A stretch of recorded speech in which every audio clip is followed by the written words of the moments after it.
Assalomu alaykum. Mushtobdagi qarindoshlar. Abdurahim Abdug'aniyev ukam tuniga ma gapni qilib ekansiz. Vaqtida javob berolmadim. Alloh rozi bo'lsin deyman. Qur'onni nihoyatda izdan ekansiz, o'qiydi ekansiz. Mana shunda o'qish orqali o'zaro fikr almashtirib, Qur'onning haqiqiy maqsad qilayotgan yerini tonib yetsak, o'rgansak, foydasi bormi desa, haqiqatan foydasi bor. Shu dunyoligimiz uchun, oxiratligimiz uchun, har ishkili dunyoligimiz uchun foydasi bor. Buni to'g'ri tahlil qilgan vaqtimizda. Endi yuqorida sura Hadidninki 2-oyati bilan 23-oyatini o'qib, Allohning insonning dunyolik ishlarini hammani taqdir qilib bekitib o'tganligi to'g'riliq bir tushuncha hosil qilib qolibsiz. Alloh insonni dunyolik ishlarining yaxshi kun ko'rishi, yomon kun ko'rishi, davlatlarni tatqizib qo'yishi yoki mustahkam turib davlatini davlat qilib tutib turishi, boy bo'lishi, kambag'al bo'lishi degandek narsalarni o'rinlashtirib qo'ygan emas. Uni insonning o'zining irodasiga tashlagan.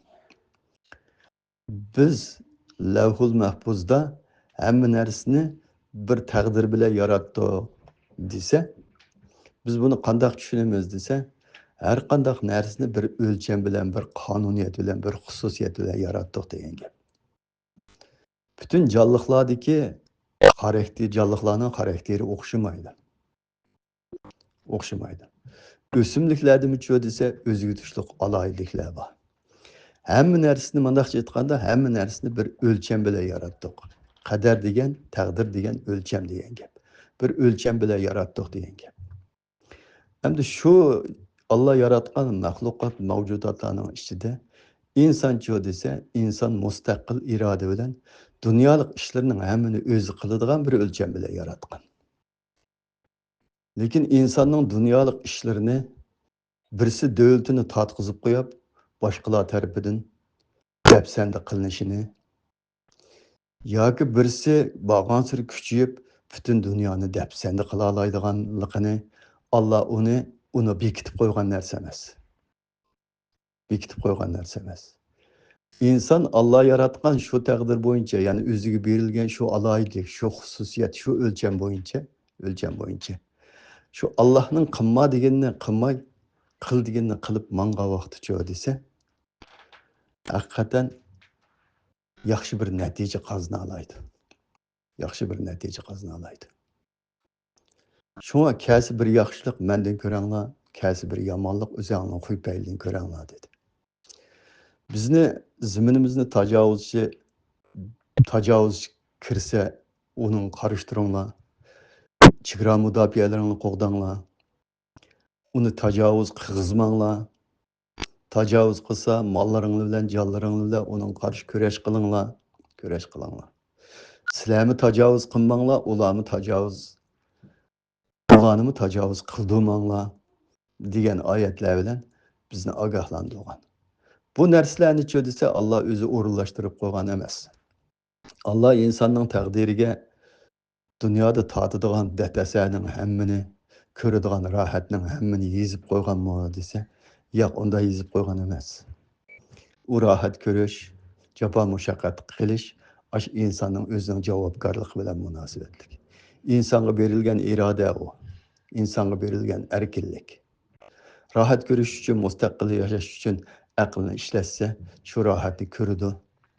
Jasoratlik odam bo'lsa, vatanlarni tatqizib qo'ymaydi, mustaqil yashaydi. Bexastalik qilsa desa tatqizib qo'ydi. O'rinli qilsa desa kambag'allashadi, orqaga chekinadi. Mana shunday bir qonuniyat bilan yaratgan. U narsalarni desa Alloh insonni yaratib olib, ya'ni uning ustiga butun yaxshi yomon ishlarning hammani taqdir qilib qo'ymaydi. Mana shu oyatlarni shu buzuq aqidalar bilan tarjima qilib qo'ygan taraflari bormi desa bor. Bazı adamlar bilan nurg'un talash tatishlarni qilib ketdik. Alloh kofirni kofir qilib yaratdi, musulmonni musulmon qilib yaratdi. Alloh kofirni kofir qilib yaratib qo'yib, uni jahannamga solsa, Allohning zotiga, Allohning adolatiga uyg'un kelmaydi. Uyg'un kelmaydi. Kofir bo'lish, musulmon bo'lish u insonning o'zining irodasi, o'zining erkinligi, o'zining tanlashi. Allah Qur'onda "Kəsi bir yaxşılıq məndən görənglar, kəsi bir yamanlıq özəңnin xüqpəylidən görənglar" degan. Əgər yaxşılıq üçün Allah degəndək "Kəsi bir yaxşılıq məndən görənglar" deb Allah buyurgan şu yaxşılıqni haqiqiy iroda qilib, butunlay tirishchanlik ko'rsatgan bo'lsaqchu, jafo mushaqqatga chidaydigan, ziminimizni tatqizib qo'ymaydigan, zodi ustun bo'ladigan, haqiqiy insondek yashaydigan bir xizmatimizni, bir rolimizni joriy qiladigan bo'lsaqchu desa, buning natijasini ko'ratdik. Yuqori degandek Allah hech kimni kofir va musulmon qilib yaratib qo'ymaydi. Kafir musulmon bo'lish u o'zining ixtiyorligida insonniki. O'zining ixtiyorligida. Allah musulmon qilib qo'ydi, kafir qilib qo'ydi desa, u bir shaytonning qarashiga o'xshash bir qarash bo'lib qoladi. Qur'onda 2 yerda keladi deymi? Shayton Allohga "Sen meni ozduding" dedi. Allah insonni ozdumaydi qarindoshlar. Ozdumaydi. Men bandalarimning kafir bo'lib ketishini xohlamayman degan oyat bor. Ozdumaydi. Shaytonchi desa, gerdankashlik qilib, "Sen meni ozduding" dedi Allohga. Bir odam meni Alloh kafir qilib qo'yibdi desa, shaytonga o'xshash gapni qilgan bo'ladi. Bir odam mening peshonamga mushu kambag'allikni yezib qo'yibdi desimi, shaytonga o'xshash gap qilgan bo'ladi. Bir odam bugun kun kelganda mushu Xitoyning ustimizga chiqib, bizning ustimizga chiqib, vatanimizni tatqizib qo'yishimizni, mushu zulmni ko'rishimizni Allah bizga taqdir qilib qo'yibdi desa, naq shu shaytonga o'xshash gap qilgan bo'ladi. U narsalarni Allah taqdir qilib qo'ymaydi. Taqdir qilib qo'ymaydi. Shuning uchun Lavhul Mahfuzdagi qadar degan, buni taqdir bilan yaratdik degan narsani boshda tushungan vaqtimizda buning shu taqdirninki qanday narsa ekanligini to'liq tushungan vaqtimizda uningdan keyin insonga yaxshi kun ko'rishi va yomon kun ko'rishi degan narsalarni Allah bekitib qo'ymaydi-ki. Uningga inson o'zi erishadigan narsaga, insonni ana ashunda xususiyat bilan, ashunda qonuniyat bilan, ashunda o'lcham bilan yaratganki. Shu o'lchamning ichida biz o'zimizning irodasi bilan nurg'un narsalarga erisha oladi ekanmiz deb qarasak bo'ladi. Mana oyatlarni shu ko'rayotgan kunimizni Allah o'rinlashtirgan ekan. Shunga ba'zi vaqtda shukra Allah deb qolaman desak, u bo'lmaydi. Allah o'rinlashtirib qo'ygan narsa emas u. Allah o'rinlashtirib qo'ygan narsa emas. Allah o'rinlashtirib qo'ygan narsa yo'qdir deganimdek, inson dunyolik ishning hammani o'zi qiladigan bir qonuniyatni o'rinlashtirgan. İşte qonuniyatni o'rinlashtirgan.